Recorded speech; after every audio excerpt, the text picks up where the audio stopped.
Okay, part 3. Sorry about that. So the standardized test statistic, now that's the z or the t, okay? And in this case, we're going to be using t. We're going to do a t-test because we don't know the population standard deviation. That is going to be equal to the statistic minus the parameter divided by the standard deviation of the statistic. Okay, now that's, again, a lot of words there, a lot of vocabulary, but basically what we're doing is we're calculating. This goes back to chapter 1 when we calculated z-scores, and this goes back to what we were just doing with confidence intervals.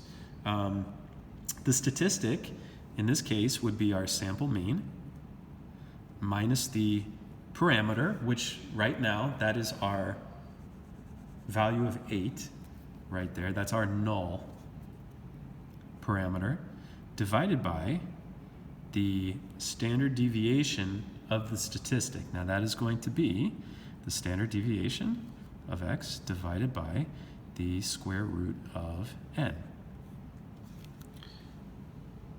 And this is going to be equal to t. Now we've got, let's go back here, take a look at our calculator where we have this information. So we did stat, calc, one variable, statistics. So the mean was 7.425, the sample mean, and the standard deviation is 1.6723. So I'm going to substitute that in.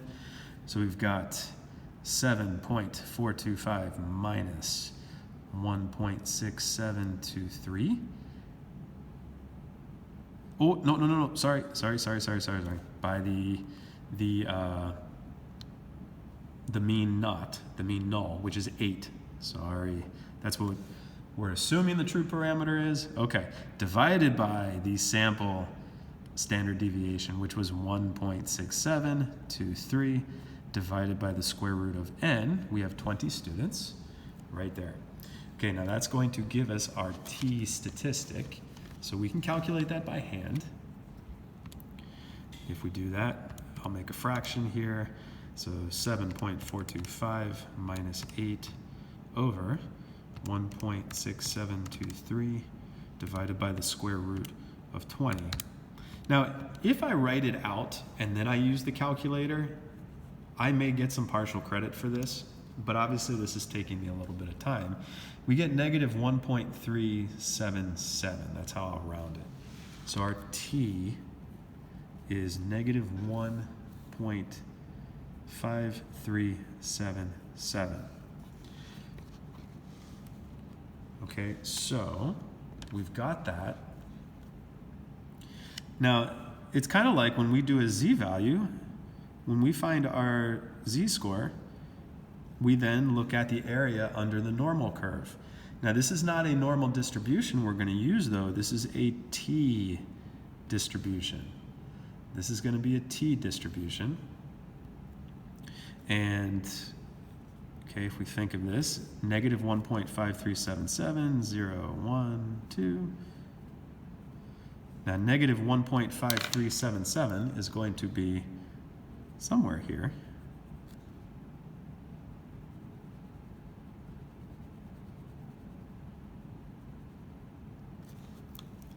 So we want to find the area under that curve. That's going to give us the p-value. Now we can do that by doing TCDF. Okay, instead of doing, let's see, distribution, instead of doing normal CDF, we can actually do TCDF right here, 6. And now let's see, the lower bound, I'll keep it like that. The upper bound is negative 1.5377. Now the degrees of freedom, again, is n minus 1. It's not 20, it's 19. It's the sample size minus 1, which is 0.0703. So we get a p-value.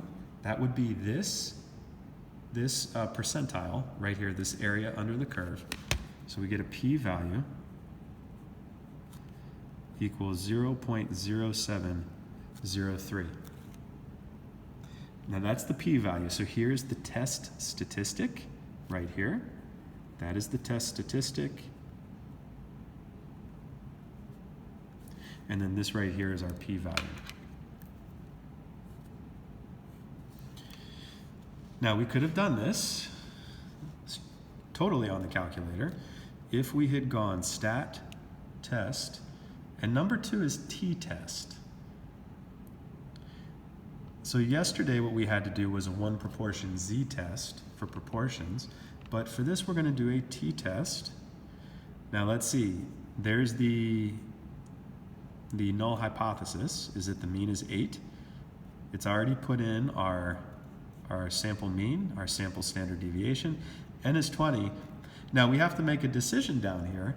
Is our alternative that the mean is not equal to 8, that the mean is less than 8, or that the mean is greater than 8? In this case, we're doing less than. So we come down and we calculate, and the p-value is 0.0703. Okay, that's pretty cool. That's exactly what we got right there. So we could have used this. We could have done the t-test here. And so the last part of this, where we want to make the conclusion, so M and S, so we're going to make a decision. Well, our decision is that since the p-value of 0.0703 is actually greater than 0.07, wow, don't make that mistake, please, is greater than the significance level alpha equals 0.05, because this is larger than alpha, we fail to reject H naught. We fail to reject the null hypothesis. We do not have enough evidence to do that. So the last part where we state the conclusion, we say there is not strong evidence of the null hypothesis, which is there's not strong evidence that the true mean or average number of hours that Mr. Cavell's AP Stats students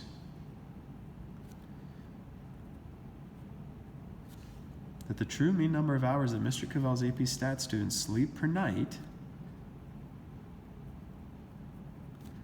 is less than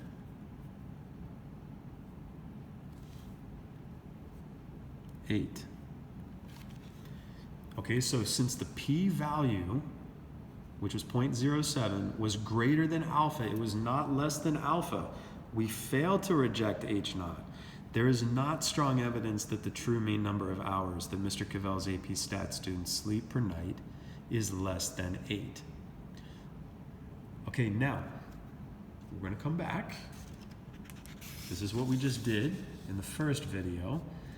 And remember that at the 95% confidence interval, we found that 8 is a plausible value, that it is very plausible that the true number of hours that the students sleep per night is 8. And notice that what we just showed with our significance test is that we don't have enough evidence to say that the mean number of hours is less than 8. So in other words, 8 is still a plausible value here. So the confidence interval told us that 8 was a plausible value, and the p-value is also telling us that, because we cannot reject the null hypothesis that the true mean is 8 hours of sleep per night. And that is the end of part 2/3.